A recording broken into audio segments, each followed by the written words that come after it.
What you manifest in your mind, you can bring to reality. What's up, everybody? New episode of Swipe Up, where I share my favorite posts from Instagram. Let's get into it with this amazing mural from Diego Rivera in the Detroit, somewhere in Detroit. It's just great murals. That's one thing that I'm happy I'm seeing going on in the Valley is that there's a bunch of murals going up. Maybe next year they can get a hold of me and I'll do a mural in my hometown. How about that? But yeah, which is something that's been very lacking in the Valley, that there was a lot of in Denver that I really appreciated. It just brings a city to life a little bit, especially out here where everything's so perfectly manicured. Like everything is, because it's a retirement community, and then everything's behind walls. So it's like when you're driving around, for the most part, there's just like, you have like the center median is perfectly manicured, the sides of the street are manicured, and then there's walls everywhere. It's weird. But yeah, just an epic mural. Just love it. I mean, as far as like murals go, it's pretty rare you see murals this detailed. I mean, even people that just print out their murals, like design them on a computer and just print them out and glue them to the wall, and they're not painting it. Still not taking advantage of the amount of detail you could have, but yeah, amazing. Anyway, moving on to kids getting hurt.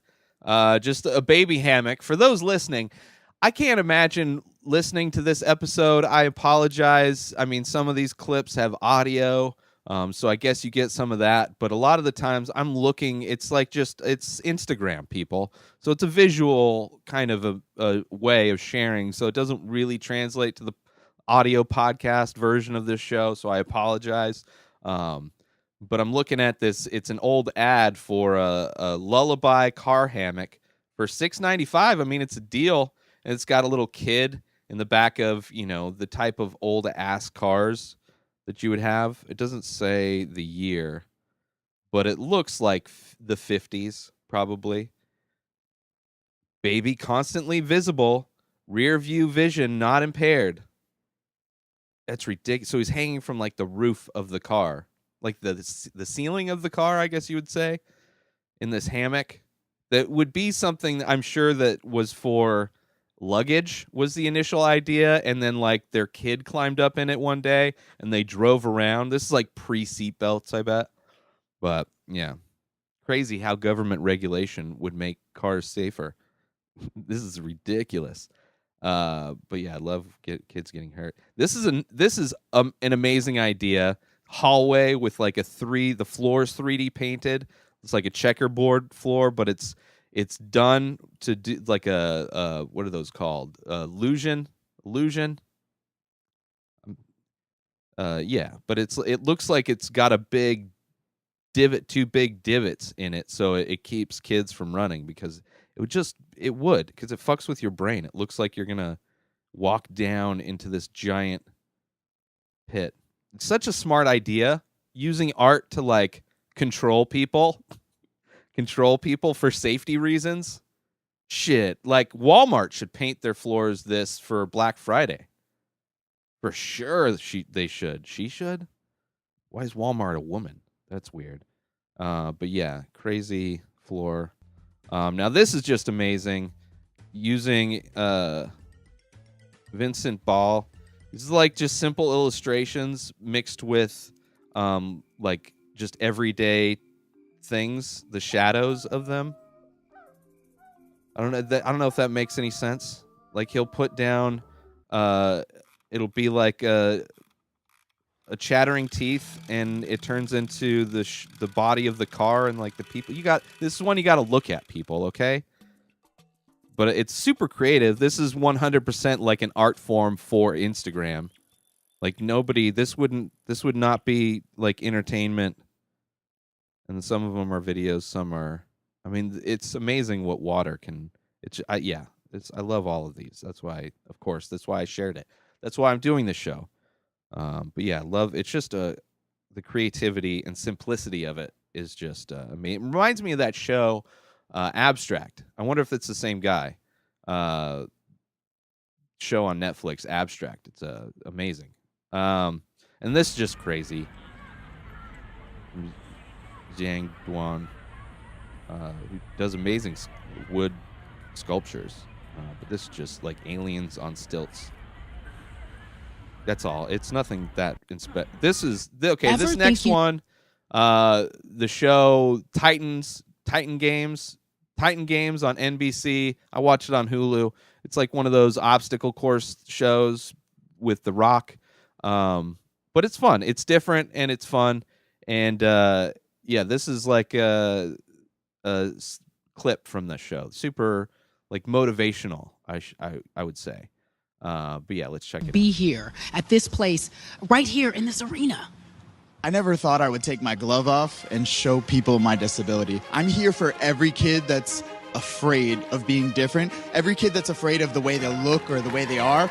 I'm here to show that it's possible. I lost, but I feel like I did my job, and I hope every kid in America knows limitations are self-imposed. Thank you so much for being here. Thank you for being such a wonderful example for what the Titan Games are all about. Thank you so much. And thank you to The Rock. Thank you, thank you. Great job. Thank you. Thank you. Great job. It's true, man. Being individual, growing up, like you spend so much of your life growing up trying to be like other people that you like you try to fit into your group, whether you're a goth or a skater or a preppy. There's always these groups, categories of groups that you try to fit in with. It was very difficult for me. The group I fit in was like art nerds that played basketball during lunch.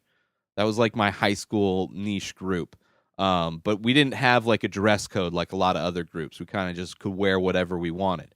But yeah, it's just, and then when you become an adult, you realize everybody's trying, not everybody, some people are still pining to be part of that group where they'll buy stuff just because, they want to be part of some group for some reason versus just happening to be into shit. And then that shit you're into happens to be the group that you connect with. But individuality, man, you're being different. It's so hard to be different. I mean, the artist's big goal is to find out a way to be unique in a sea of like so many different options of people already being unique. It's hard to like stand out. But being yourself and just not, accepting who you are, like knowing your faults and then using those. It's like the rap battle thing, where Eminem, he knows all the shit that they're going to talk about him. So he lays it all on the table and he's, basically saying like, listen, none of this shit, I did the same thing when playing basketball. People would talk shit, all that kind of stuff. I would be so far ahead of them talking shit about myself that when I was talking shit about them, there was just nothing they could do. And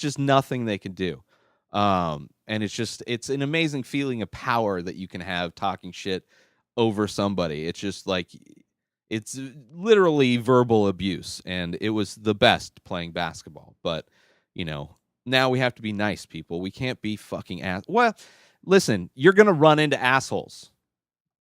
What I would recommend is trying to limit the amount of assholes you have in your life. Surround yourself with, because there's a lot of people that aren't assholes. So you can just find those people. But yeah, that's this episode of Swipe Up. Shout out to Juxtapose Mag. Shout out to Diego Rivera. Shout out Kids Getting Hurt. Shout out Street Art Globe. Shout out Vincent Ball. Shout out Jang Gwang. Shout out Chris Rudin. Shout out Chris Rudin. Shout out The Rock. Shout out NBC Titan Games. Thank you all for watching. New episodes of this show come out every day. Subscribe everywhere podcasts are found. Binge the full week over at patreon.com/Inspired Disorder. InspiredDisorder.com for all of my artwork. Please go buy artwork starting at as little as $24 a piece. All original artwork, over 600 available. InspiredDisorder.com at Ray Taylor for me on all social media. Have a great day, everybody. Peace out!